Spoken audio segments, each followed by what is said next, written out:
everyone, thanks for joining in. This is going to be our tutorial on Keynote. I'm going to keep this short and sweet so you guys have time to kind of play around with Keynote. Feel free just to kind of watch the tutorial and do it on your own, or you can try and follow along with me.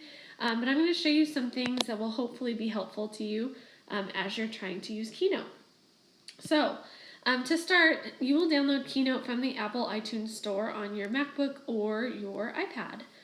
So I'm going to go ahead and open up mine, and you can kind of see here on the front page is these are some recent documents that I've opened. And a lot of times when people think of Keynote, they think of just almost like a slideshow, like PowerPoint or Google Slides, which it most definitely is. It's amazing, but it's also way more than that. So I'm going to tap the plus sign in the upper right-hand corner. And from here, you're going to see all of the templates that Keynote has to offer. There's not a ton, which I actually find refreshing, because sometimes if you give too many options, it gets crazy. So you can kind of see here I have a blank black presentation, a blank white presentation, gradient, and then from there it goes on and on. You have just a few to choose from. So you can pick a theme and get started. I'm going to hit cancel for right now because I wanted to show you some templates that I have that I use a lot with students. So the first one, and before I open any of these, if you see one of these and you want it, you just let me know, and I'm happy to share anything that I have with you if you would just email me or put it in your reflection. The first one I'm going to open is all about Saturn. This one is super cool. I'm going to push the play button. And a couple of things I wanted to show you on this. The first one is my picture in the middle. I actually used the green screen effect. This is called Instant Alpha.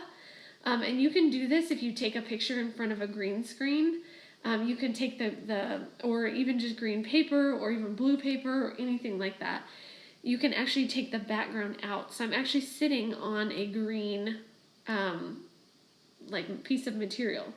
To do that, I'm going to show you in just a second. You'll go to the paintbrush, and then there is a spot for Instant Alpha. But I wanted to put myself on Saturn for this very front page. The other thing I did was made it interactive. And so you can see I said, please tap on the red Saturn planet to return to the home page. So I'm going to tap on that. This is my home page. So I have 3 pages of interesting information about Saturn. I have fascinating facts, planet characteristics, and then a timeline of the planet. So whichever one of these I want to go to first, I'm just going to tap on it. And so I wanted to go to the timeline of Saturn. So it takes me right here. I use something called the Timeline app to make sure that I am actually in a timeline. And then I took a screenshot of it, and I put it here on my slide. So I can read all about the historical timeline of Saturn. I'm going to press this red Saturn button again to return to that very same home page. Maybe now I want to read about fascinating facts, so I'm going to tap on that. And for here, I actually I put in some audio, so you can actually put audio files in here.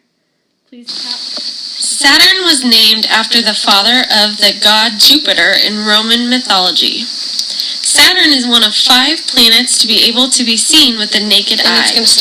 Okay, so you can kind of see here. And then I'm going to go back to the planet characteristics. This is my last page, and I use the app called Chatterpix to do that as well. Hi, my name is Kristen, and I'm going to tell you all about Saturn's landscape. Did you know that Saturn has oval-shaped storms, which are similar to those of Jupiter? Saturn is also the flattest of the 8 planets. Saturn appears a pale yellow color. Okay, so you can kind of see this is how I did this. These are called interactive links, and if you want to know more information about this, you can Google it or you can email me, and I'm happy to show you how to do it. But essentially what I did was I typed in the word fascinating facts on this page, and I clicked on it, and I wanted to link it to slide number 3. So I said link to slide, and then 3. Same with planet characteristics. I wanted to link this one to slide 4 because that's where I talk about those characteristics. And then the timeline of Saturn, same thing. Link to slide, and then I chose 5. And so that way it links. And then every single place that I had this red Saturn button, I did the same thing. I tapped on it and said link, and then I wanted it always to take me back to slide 2, so that's what I did on that one. So this is a Saturn template. You can also do this, I did it in a women's history keynote, so same thing. I had these interactive links that linked me to each one of these pages, and then I had a shape in the corner that took me back to the right spot, the right slide. There's also something called a sort. A teacher at Regency Place in Olathe wanted her kids to be able to sort something, and so she had some guiding questions for them. And then on the second slide, just imagine all of these pictures like already being down here. And then the students were sorting them by plants and animals. So maybe they put all the plants on this side, and then they were putting all the animals over here on this side. And then as a teacher, I can have them take a screenshot of this and upload it to like Seesaw or Google Classroom or whatever it is I'm having them upload for me. So just a really basic idea of how to use Keynote. There's also a kindergarten math example I could show you where they were learning about addition and subtraction. And so imagine these being down here. And so they were working out a problem for me. There were 2 cookies. Mom put 2 more. How many are there now? So they would have to move some of these up to these work mats. 2 plus 2, that equals 4. So they're just literally moving these. And how I did this was I actually took some shapes. I locked them in place so that they wouldn't move. And then I went online and got a picture of a clip art of a cookie. And I just duplicated it a few times down there at the bottom so that we would have cookies to work with. I did the same thing here with puppies.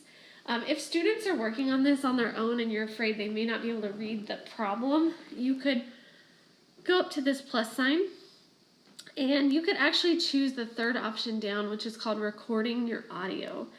And so I chose to do that for this page, and you can kind of see there on the right, there's that little microphone icon on my slide. And if students push on that, it will read them the problem, and then they can work it out from there. So just another idea for you. Here's another idea of a trading card template, and so this one's a vertical example. But we were in a meeting and having teachers get to know each other. You could do this with students as well. Where they had this template, we had teachers changing these to all different kinds of colors and sizes to like represent them, that they had to kind of fill in the information here. The bottom part of this is one of my favorites. Delete this text box and insert 3 shapes that describe you. So you could delete this and go up here to the plus sign and over to shapes.